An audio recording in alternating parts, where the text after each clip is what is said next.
13 years before the Pilgrims landed on Plymouth Rock, another group of colonists with a different mission landed hundreds of miles south of Massachusetts on a swampy peninsula located on the James River, 60 miles inland from the Chesapeake Bay. Ill-prepared, these adventurers encountered unspeakable horrors. To appreciate why there was an attempt to plant a colony in the New World, one has to do a bit of time travel and perspective transformation. It's never fair to evaluate history from a modern perspective, although we should learn from past mistakes and successes. For my work as a historical geographer and demographic historian, I have met more than a few people who descend from Jamestown colonists, as well as those who claim that their ancestors met the ships when they landed on that swampy peninsula tucked away in the New World. The site for the Jamestown colony was established or chosen on May 13, 1607.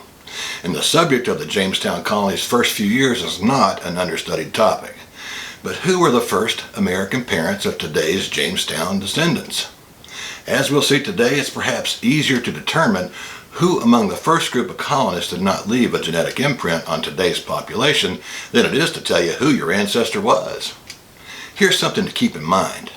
A person around my age, or anybody born in the early 1960s, would have had at most 8,192 ancestors alive in 1610. Some might have been dead, so I can't say they were all alive then, but that's how many you would have at that particular time, 8,192.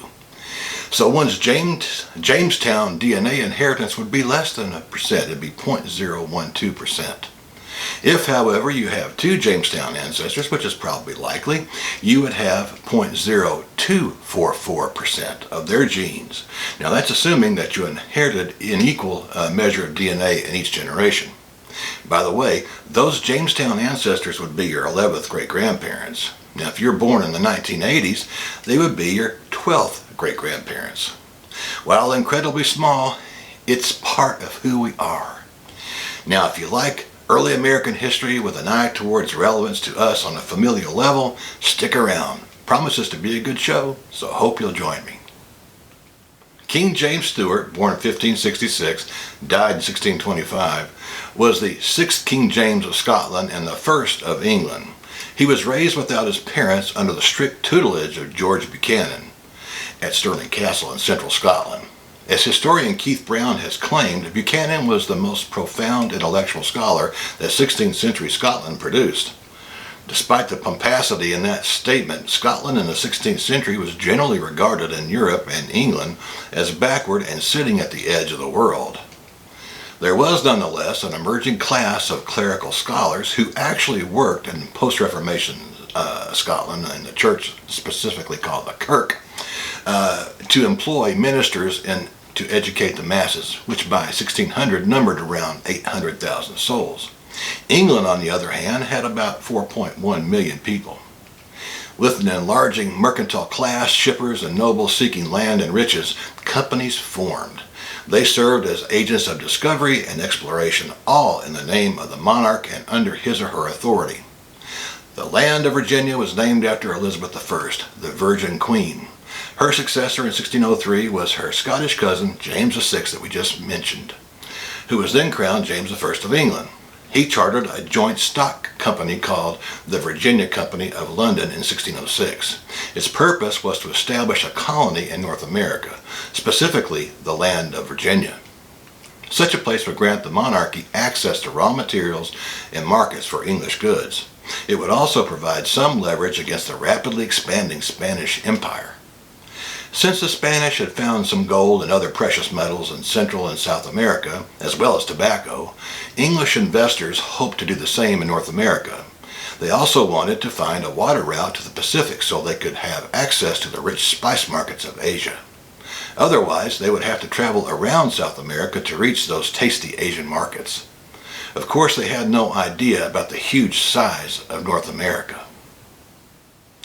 In a previous video, I described the conditions on the peninsula selected for the colony as not a nice place for people who knew little about rattlesnakes, water moccasins, panthers, bears, hostile natives, mosquitoes, and for some strange reason I left out ticks. Now, when I hear people say that all life is sacred, I see images of viruses, bacteria, and ticks. Clearly, they serve a purpose in controlling the population or the size of populations, but when one is suffering from malaria or Lyme disease, it's not much comfort.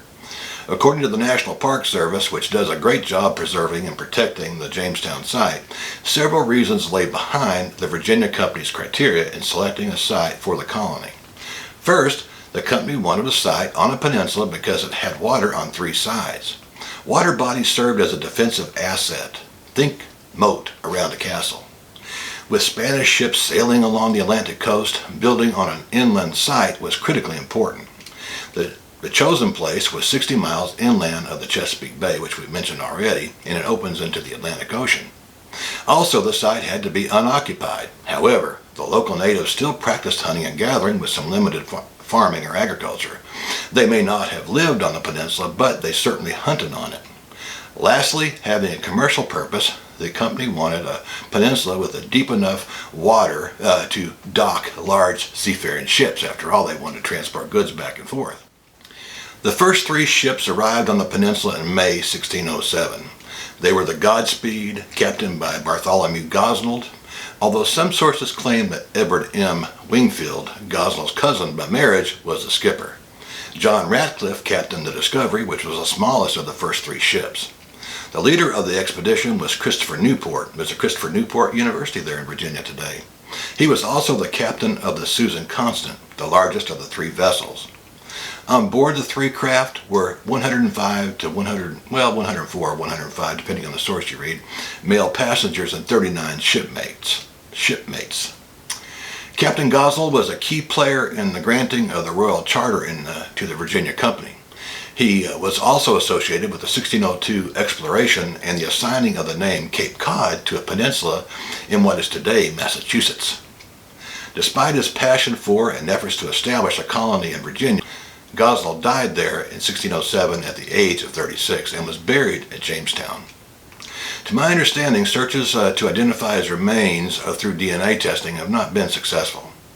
Captain Ratcliffe stayed on at Jamestown and served as the 2nd president of the colony, but he was slain by natives in December 1609. Christopher Newport went on to make another successful journey to and from England before the starving time that struck the colony in the winter of 1609 to 1610. Newport was then involved in a 3rd supply effort, but a 3-day battle with what was probably a hurricane caused the party to run aground at Bermuda. After repairing ships and reconstructing or constructing a new vessel over a 10-month period, 150 to 300 passengers and sailors set out for Jamestown. They landed there in the summer of 1610. They found the colonists decimated. Only 20% or about 60 individuals survived from the 1st and 2nd shiploads of colonists. Upon finding the colony in such bad shape, with few remaining supplies clinging to life, they collectively decided to vacate the colony and return to England. However, as fate would have it, on June 7th they were bound for England when they met a 4th supply mission near Mulberry Island. On board was Thomas West. He was the newly appointed governor, and stocked with supplies and bringing more colonists, he ordered their return to Jamestown. To fully appreciate the reasons for the starving time which decimated the colony in the winter of 1609 to 1610, we have to be willing to dismiss romantic and politically correct images of the Captain Smith and Pocahontas romance. Despite the lyrics found in Elvis's famous song, they did not have a very mad affair. Smith was little more than a negotiator for corn in exchange for British goods. His enemies cast some blame on him for using strong-arm techniques or tactics with the natives. They also used him as a scapegoat for the fact that after a couple of years in residence, the natives were not interested in having English colonists living near them. George Percy was one of the original settlers who served as the president of the colony during the 1609 to 1610 period. He had the challenging burden of leading the colony during a lengthy drought and dwindling supplies, as well as warriors who, under Chief Powhatan, were ordered to kill livestock and any English people found outside the fort. Percy is also one of the primary sources for written details of what happened in the colony. According to Jamestown Rediscovery, Percy later wrote that Indians killed as fast without the fort as famine and pestilence did within it. Percy calculated that the meager rations of a half can of meal a day would get them halfway through the winter. He wrote that To satisfy their cruel hunger, some went into the woods looking for serpents and snakes and to dig for the earth for wild and unknown roots. But those people were cut off and slain by the salvages. I think he meant savages. Wasn't a good time to be a colonist. The merciless assault on starving people planted the seeds for more conflicts with natives. The natives' actions, however, did not stop the continual supply of colonists arriving in America who, like the natives, were just looking for a place to call home. If you're still with me at this point, I'm sure that you're eager to know who among the colonists were your ancestors.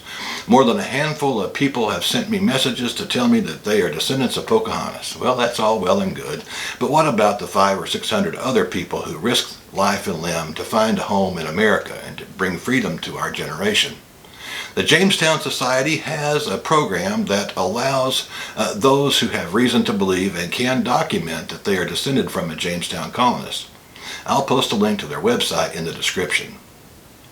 In the next minute or so, you will see the names of the first 2 waves of colonists to arrive in Jamestown, as well as a link to subsequent loads of settlers. Thanks for joining me today here on The Vantage Point. God bless you and yours. Bye-bye.